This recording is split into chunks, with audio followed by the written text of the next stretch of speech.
ice in the game like a free throw. I love when she talking the lingo. Wanna fuck on the freako.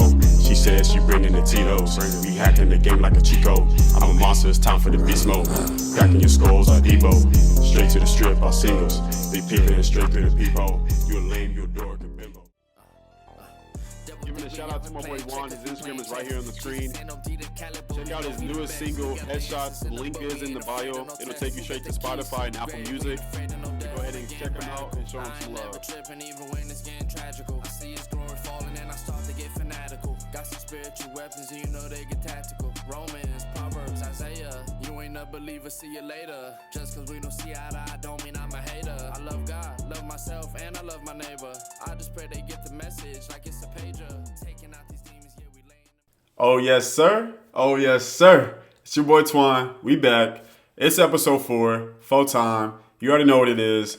This episode, we're just going to keep it short and sweet. We're just going to talk about the preseason takeaways. And I'm not going to get into too many teams, just a few teams, some little quick takeaways that I've seen for myself that I just want to just point out. And obviously, the preseason does not determine anything that's going to happen in the regular season, but I do believe that preseason does determine, the identity of each team and what they're going to bring in the season. And mostly what I like to see in the preseason is just to see, if the starters are going to bring the same intensity, in the preseason as what they're going to do in the season. It's important, to take every game seriously, even though it doesn't count. To start it off, you already know I got to start with the Warriors. They did play Washington Wizards in Japan. They had 2 preseason games out there, and I loved it. I thought, the Warriors look great. They look healthy. The rotation, the system looks great. They look like they're just still having fun to this day. Obviously, having my boy James Wiseman back is definitely added a plus to the Warriors, even though we did lose some very key pieces on our team. But, I'm not going to go into too much. The system looks great. Their offense flows very well. And now that, we have these, some better defenders, I think they're going to do great this season going into the new year. The Warriors are the team to beat. We just won the championship. So I feel like every team that plays the Warriors should have that on their their checklist, that they want to beat us. They still look great. They still look good. So I'm just going to leave it at that. Second team I want to talk about is the Pelicans. My boy Zion Williamson, he's back. He looks healthy. He looks better than he did before.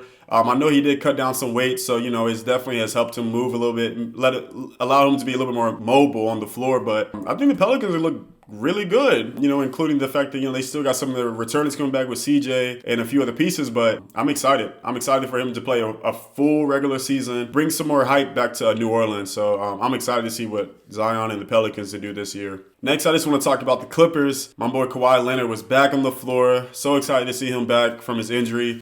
Sometimes it looks like when someone has, a pretty serious injury, they take some time off, he takes some time to adjust. But, Kawhi came back, looked good. He's back in shape. And then, alongside with, Reggie Jackson and Paul George and even having John Wall back as well, the Clippers look good. The Clippers look really good. They look very sound. They look like they have a good foundation. So I'm excited to see what the Clippers do as well. They're definitely going to make the West a lot more competitive, especially with the battle of LA. So we're going to see how that goes for them. But, shout out to Kawhi. I'm glad to see him back. It wouldn't be right if I didn't bring up this team, and that's going to be the Phoenix Suns. Like I said earlier, the preseason does not determine how the regular season is going to play out. I do believe the Phoenix Suns can still show us that they can be first, second, or third out of the West. But with the whole organizations going through right now, there's a lot of just things going on within the, between coaches and players and everything. It just seems like the Suns itself are not focused on what's going on the floor right now. So, it was a big loss by a team that's not even in the NBA, but, I don't think that's going to be the same results later on in the regular season. I think there's something to be said about the fact that whatever is going on there in Phoenix is definitely disrupting what's going on the NBA floor. As you can see, they just weren't focused and not together. So I hope the Phoenix Suns can turn it around. That stuff that's going on with the ownership and everything is definitely playing a part. Next up on the list, I got to talk about Brooklyn. Got to talk about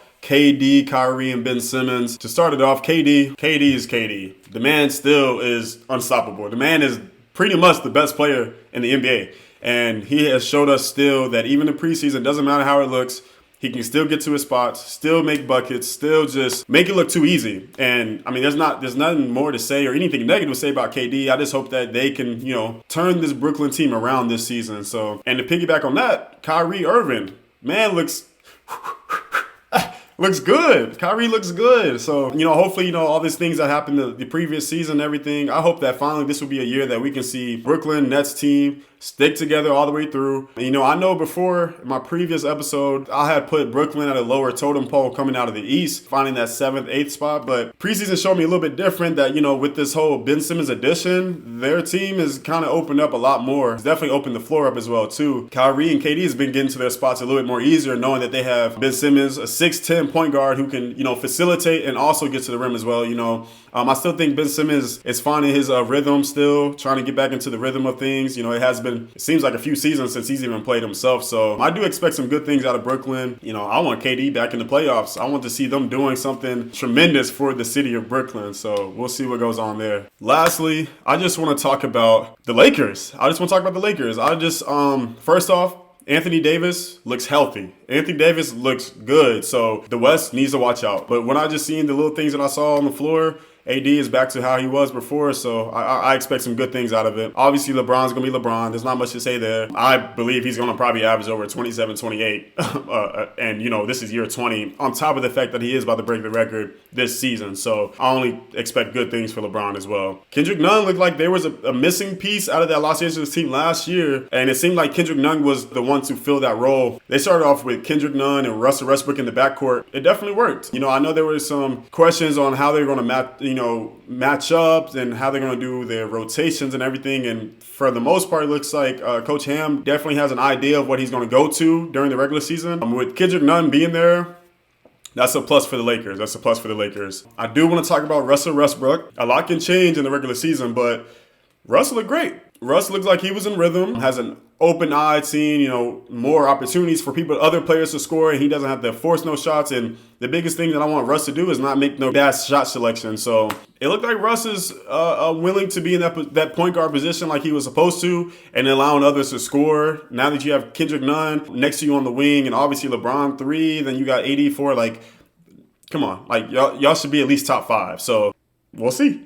We'll see. Now, I know I didn't get into a lot of other teams that are still out there. I still have my eyes on Dallas with Luka, and I'm still, speculating on some things with Milwaukee. Obviously, they're going to be dominant, but, there's some other things you want to see out of the Milwaukee is, their second team coming to the floor, how their flow is going to be throughout, each game and everything. But Milwaukee's another team I want to look out for, and also Boston. I know they had just played as well. Jaylen Brown, he's a go-to scorer now, so I'm hoping things can work out there. Obviously, Jason Tatum is going to be dominant. Now that you have Jaylen Brown being a player who is attacking the rim a lot more, Boston's going to be tough to beat. Boston is going to be tough to beat. That's all I wanted to get into in this episode. I didn't want to get into too deep about some other things, but I just wanted to point out some little things I did notice in these first few preseason games. Now, the NBA preseason is going on till October 14th, pushing next week as well. I will probably do one more preseason analysis. The regular season does start October 18th. I have October 18th, which is about 12, 13 days. I'm so excited.